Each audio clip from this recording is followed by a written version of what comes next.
چلے اسی تنخواہ میں سے جب بندہ بڑے بیٹے کی شادی کر کے بہو بیاہ کے لے آئے تو پھر بھی کام چلتا ہے، اور جب اس بیٹے کو اللہ بچے عطا کر دے تو اسی گھر میں، اسی آنگن میں، اسی چھت کے نیچے کام چلتا ہے۔ تو پھر تو مان جانا کہ چلانے والا تو نہیں، چلانے والا کوئی اور ہے۔ پھر تو مان جا کے چلانے والا کوئی تو اس وقت جب تنخواہ تیری لگی تھی تو کہتا تھا ابا ابھی میری شادی نہ کر، میں بیوی کو کیسے کھلاؤں گا؟ تو وہی شخص ہے جس کی چھت کے نیچے پھر 1.5 درجن پوتے بھی پل رہے اور گزارا ان کا بھی ہو رہا ہے۔ تو رزق کا ذمہ کس کا ہے؟ اللہ کا ذمہ۔ اب ہمیں پتہ ہے پہلی بات تو پریشانی اس لیے اتار دینی چاہیے کہ ذمہ ہمارا ہے ہی نہیں۔ اب دوسری بات یہ کہ ذمہ داری کس کی ہے؟ اللہ حکیم بھی ہے اور علیم بھی ہے، حکیم بھی ہے اور جانتا بھی ہے، اور اسے پتہ بھی ہے کہ دینا کس طرح ہے۔ اب ہم پتہ کیا کہتے ہیں؟ کہتے ہیں وہ جو بندہ پجاروں میں بیٹھا ہے وہاں اسے نہیں بیٹھنا چاہیے تھا، اور میرا حق تھا۔ تجھے زیادہ پتہ ہے کہ اللہ کو؟ بول کے بتانا کس کو پتہ زیادہ ہے؟ کیوں جی؟ تو آپ اصل ٹینشن پتہ کب لگتی ہے؟ جب بندے کہتے ہیں نہیں وہ پجاروں میری تھی، میرا حق تھا۔ وہ جب گزرتی ہے نا پاس سے مہران کے تو مہران والا ٹینشن بڑی لیتا ہے، حالانکہ اللہ کو زیادہ پتہ ہے کہ وہ حق۔ ایک بات اپنے ذہن میں یاد رکھ لیں، رٹ لیں کہ جو میرے لیے بہتر تھا میرے رب نے مجھے دے دیا، اور بات ختم ہو گئی۔ بس وصل اچھا ہے نہ فراق اچھا ہے، یار جس حال میں رکھے وہی حال اچھا ہے۔ بس جو میرے حق میں بہتر تھا میرے رب نے مجھے، مسئلہ یہ ہے کہ تو اس پہ راضی ہونے کو تیار نہیں۔ حضرت علی کرم اللہ تعالیٰ وجہ الکریم نے میرے نبی پاک کی ایک حدیث بیان کی ہے، اور جناب علی جب یہ حدیث بیان کیا کرتے تھے تو حضرت مجاہد فرماتے ہیں یوں لگتا تھا کہ جیسے حضرت علی ہمیں ہر پریشانی سے نکال رہے ہیں۔ مولا علی شیر خدا رضی اللہ تعالیٰ عنہ فرماتے ہیں کہ مجھے میرے نبی پاک صلی اللہ علیہ وسلم نے ایک طریقہ دیا تھا ٹینشن فری ہونے کا۔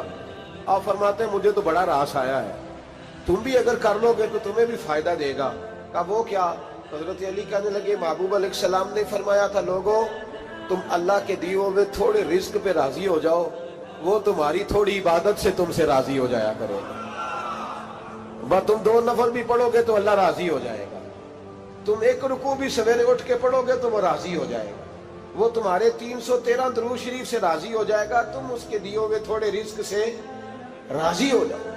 ٹینشن اس لیے ہوتی ہے کہ ہم راضی نہیں جو اس نے ہمیں دیا ہے۔ وہ حل میں مزید کی جو دوڑ ہے نا، حل میں مزید کی، بے قدرہ کچھ قدر نہ جاتی، کیتی خوب تسلی ہو، دنیا دار پجاری زردے، کتیاں دے گل ٹلی ہو، بک بک روشن اکھیاں تکیو ویک حویلی کلی ہو، تے کوچ نصیر اساں جد کیتی پہ جانی تھر تھلی ہو۔ تو یاد رکھیں یہ جو ہے نا مصیبت کے مال آ کیوں نہیں رہا، وہ سامنے والا پلاٹ میرے گھر کے سامنے ہے گھر کے سامنے، پر رجسٹری میرے نام کیوں نہیں؟ یہ مصیبت سانس نہیں لینے دیتی۔ موٹر سائیکل کھڑی کرتا ہے نا جب آ کے دکان سے روٹی کھانے آتا ہے، دفتر سے گھر آتا ہے، کاروبار سے آتا ہے، تو جہاں موٹر سائیکل کھڑی کرتا ہے وہ ٹینشن بڑی ہے کہ کبھی میری ہو جائے نا یہ والی جگہ تو میں یہاں بھی بورڈ لگاؤں اپنے نام۔ اس نے مالی پریشانی پیدا کی۔ تو جس حال میں ہے، کیونکہ تو نے اپنا یہ حال خود نہیں بنایا، جس نے بنایا ہے وہ بڑا بہتر جانتا تھا کہ تو اسی حال میں اسے اچھا لگتا ہے۔ تو اسے اسی حال میں، ایک بزرگ تھے تو ان کی طبیعت بڑی علیل ہو گئی، بیمار ہو گئے، تو اللہ نے آزمائش دی تو کیڑے پڑ گئے وجود میں۔ ایک کیڑا یہاں سے کھا رہا تھا، اللہ والے بڑے راضی رہتے ہیں اس کی رضا پہ، تو کیڑا یہاں کھا رہا تھا تو نیچے گر گیا، تو بابا جی نے اٹھا کے پھر وہاں رکھ لیا۔ کہنے لگے جب اس نے تیری ڈیوٹی مجھے کھانے کی لگائی ہے تو میں اس بات پہ راضی ہوں، تو نیچے کیوں گرتا ہے؟ بٹ ٹھیک ہے کھا، جب اس نے تجھے ڈیوٹی جو تیری لگائی۔ سالبہ بن عبد الرحمن ایک صحابی تھے، سالبہ غالباً نبی پاک صلی اللہ علیہ وسلم کی خدمت میں آئے، کہنے لگے یا رسول اللہ صلی اللہ علیہ وسلم غربت بڑی ہے، میرے لیے دعا کریں اللہ زیادہ مال دے۔ تو محبوب صلی اللہ علیہ وسلم نے فرمایا تو جس حال میں اچھا ہے وہ تیرے لیے بہتر ہے، جس میں تو ہے وہی حال تیرے لیے مشکل ہے نا یہ جواب سننا۔ کہتے پیر صاحب فلاں جگہ سے تویز آیا، وہاں تو وارے نے آرے ہو گئے، تو آپ کے ہاں؟ تو میں کہتا ہوں یہ تویز دینے والا اگر تویز دے کے امیر بناتا ہے تو پہلے خود کیوں نہیں بنتا؟ یہ خود تو 150 کا تویز بیچ رہا ہے، اپنی بیچارے کی حالت یہ ہے۔ اگر اتنا ہی تویز اس کا چلتا ہوتا تو پہلے 5 پجاروں اس کے دروازے پہ کھڑی ہوتی۔ عجیب چکر ہے اور عجیب جگہ لوگ الجھ گئے، سمجھتے ہی نہیں بات کو۔ یا رسول اللہ صلی اللہ علیہ وسلم دعا کر دے تو محبوب نے کیا فرمایا؟ فرمایا تو جس حال میں ہے نا وہ حال تیرے لیے بہتر ہے، اسی میں رہ۔ کہ نہیں حضور دعا کرے۔ فرمایا سال بعد تو باز آ جا۔ حضور دعا کرے۔ فرمایا تو باز آ جا۔ 2-3 دفعہ کا ضد کی، محبوب نے فرمایا جا پھر اللہ تجھے زیادہ پیسے دے گا۔ چند بکریاں خریدی، اتنی برکت ہوئی کہ بکریوں کے ریوڑ بن گئے۔ پھر کچھ بکریاں بیچ کے گائے خرید لی، ان کے بھی ریوڑ ہو۔ پھر کچھ اونٹنیاں لے لی، ریوڑ ہی ریوڑ۔ پہلے 5 وقت مسجد میں آتے تھے، اب فجر اور عشاء رہ گئی۔ پھر مال زیادہ ہوا تو مدینے شہر میں کوئی جگہ ہی نہیں، مدینے سے باہر حویلی خریدی، پھر جمعہ ہی رہ گیا۔ جمعے کے جمعے آتے، زکوٰۃ کا حکم آیا۔ میرے نبی کریم علیہ السلام نے حضرت ابو ہریرہ کو بھیجا، فرمایا جا اسے کہہ تیری زکوٰۃ بنتی ہے 2.5%۔ 10 کروڑ روپیہ ہو تو کتنی زکوٰۃ بنتی؟ بھئی 1 کروڑ کی 2.5 لاکھ ہوئی نا، تو 10 کروڑ کی کتنی ہوئی؟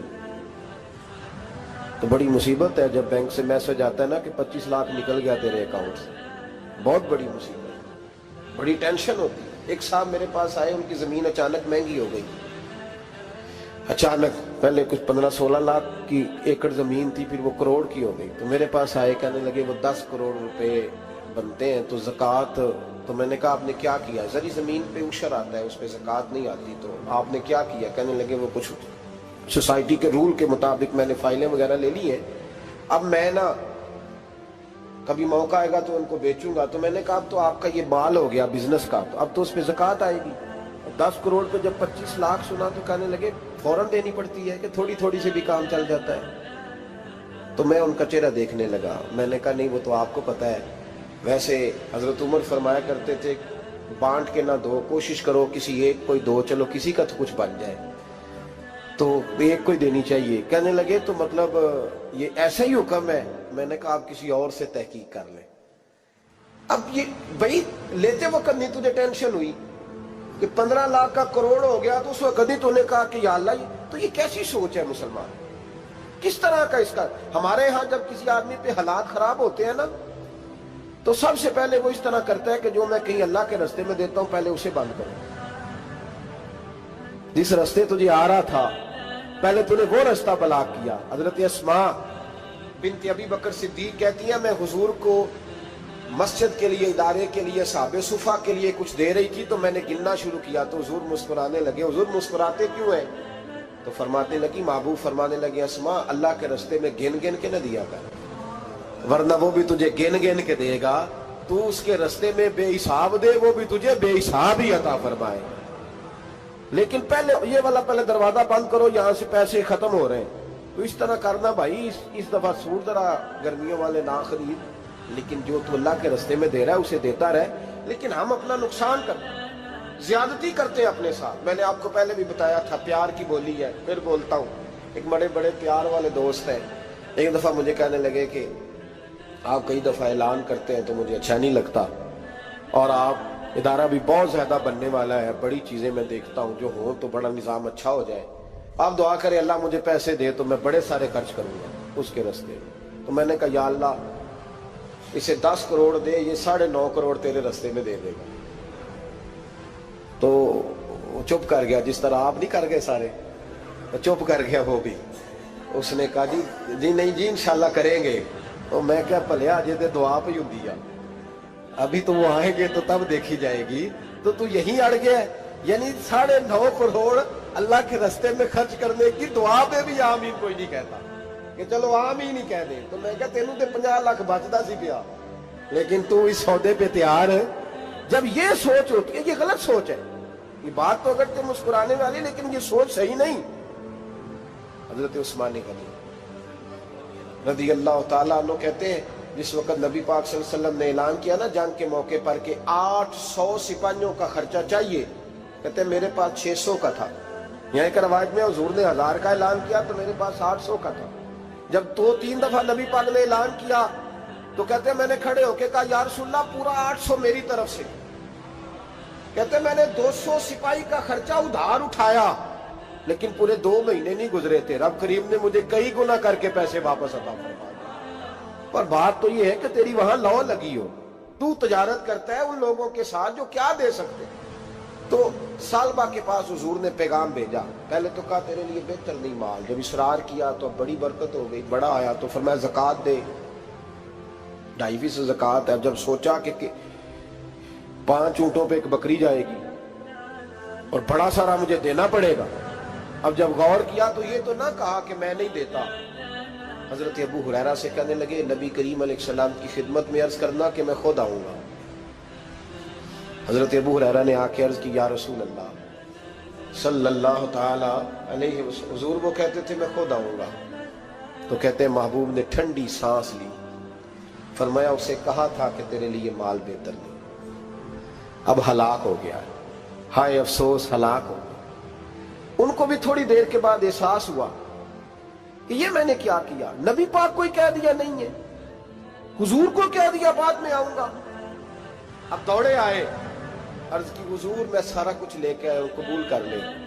محبوب نے فرمایا گویا بلال حبشی کی خشک کھجور بھی قبول ہے، اور صہیب رومی ایک اٹی بان کی لائے تو وہ بھی قبول ہے، اور عمار بن یاسر اور مصعب بن عمیر اگر 2 دینار دے جائیں اور کوئی پرانا جوڑا کسی سپاہی کے لیے چھوڑ جائے تو وہ بھی قبول ہے، لیکن تو اپنا لاکھوں لے کے چلا جا، تیرا کوئی نہیں قبول، معاف کر دے۔ فرمایا جا معاف کیا، پر پیسے لے کے نہ آنا۔ اگلے سال پھر آئے، بندے ہوئے ہاتھ ہیں، محبوبہ میں دولت کا کیا کروں گا، آگ لگانی ہے، قبول کر لے۔ فرمایا تو لے جا، تیرا نہیں قبول، گرا جو ان کی نگاہ سے وہ سنبھل نہیں سکتا۔ حضور نے وصال ظاہری کیا تو جناب صدیق اکبر کے پاس آئے، لاکھوں کا مال، ابو بکر قبول کر لو، تو جناب صدیق اکبر کہنے لگے اس کا کر لو جس کا نبی نے نہیں کیا، چل جا، کوئی نہیں چاہیے۔ حضرت عمر کے زمانے میں قحط پڑ گیا، بارشیں نہیں ہوتی، غلہ نہیں ملتا، حالات خراب ہے، مالی طور پہ بحران آ گیا، غربتیں، مجبوریاں، تکلیفیں، آ کے روئے، عمر میرا قبول کر لو، مجھے معافی تو مل گئی تھی نا۔ فرمایا معافی اپنی جگہ پہ، پر جس کا مصطفیٰ نے قبول نہیں کیا۔ بہت سارے لوگوں کو پتہ ہی نہیں کہ ان کا قبول ہی نہیں ہوا، اور وہ الجھے ہوئے، انہیں خبر ہی نہیں کہ اصل بات کیا ہے۔ فرمایا جس کا مصطفیٰ کریم نے قبول نہیں کیا، اب ہیرے اور جواہرات بھی لے کے آئے تو بھوکے مریں گے، پر اس کا قبول، اس بات پہ راضی رہو اس حال میں اللہ نے رکھا ہوا، اس حال میں راضی رہو۔ جو مصیبت ہے نا دیکھنی کہ وہ بھی میرے پاس، تمہیں کیا پتا، کبھی پوچھ تو صحیح اس سے وہ کس مصیبت کا شکار ہے، جو مالی طور پہ بڑا امیر ہے، تو اس کی طرف دیکھ کے اپنا دل برا کرتا ہے۔ بس جس حال میں رب نے رکھا ہے اس حال میں رہ،